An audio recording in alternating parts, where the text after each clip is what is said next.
टेट उथ्रिसारनाय बिजाथिफोरखौ लानानै दुलाराय बर' फरायसा आफादा थांनाय 2-3 बोसोराव गोबां खेब सावरायबाय बिथांमोननि जि दाबि जे गोख्रैनो एलिमेन्टारि लेभेलाव जिहेतु ग्रेजुवेट टिचार आरो पोस्ट ग्रेजुवेट टिचारनि एपइन्टमेन्टआ मोनसे फेज जालांबाय आरो बिनि गेजेरावनो आसामाव एलपि एमइ एलिमेन्टारियाव 2-3 फेज जालांबाय बिटिआरआव जिखिनि दायो पोस्ट दङ खालि बिनिनो माखासेया सेंसन जानानै दङ माखासेया स्टेटनिफ्राय एसआइउ एप्रुभेल स्टाफ इन्सपेक्शन इउनिटनि मोनसे एप्रुभेल नांगौ आरो बेयो मोनफ्रोमबो सिस्टेमेटिक मोनसे प्रसेस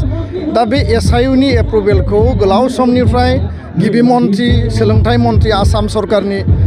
बिथांमोनखौ जों खावलायबोदों आरो बिटिआरनि चिफ बिथांखौबो जों खावलायदों बिथांमोननि सेक्रेटारि आरो बिथांमोननि डाइरेक्टर अफ इडुकेसनखौ जों खावलायबोदों जे इमिडियेटलि एसआइउ एप्रुभेल लानायनि गेजेरजों सेंसन पस्टखौ माने क्लियार खालामनानै बिनि एगेन्स्टआव जिहेतु सिंगल टिचार 0 टिचार दङ जोंहा गोबां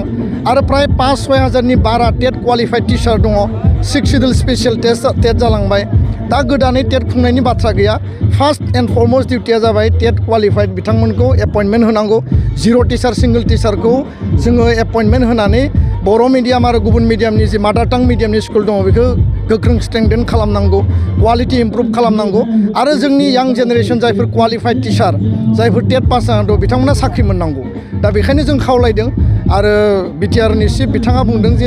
एसआइउ एप्रुभेला गोख्रैनो जागोन जों दाबि खालामदों जे काउन्सिला मिशन मदआव खामानि मावनांगौ आरो स्टेटनि गिबि मन्थ्रि आसामनि गिबि मन्थ्रि आरो सोलोंथाइ मन्थ्रि रनज पेगु बिथांमोना बिनि सायाव थाब एप्रुभेल होनांगौ होननानै खावलायो लोगोसेनो जोङो बे मेटारखौ लानानै आरोबाव सरकारजों जों सावरायबावगोन गोजोन्थों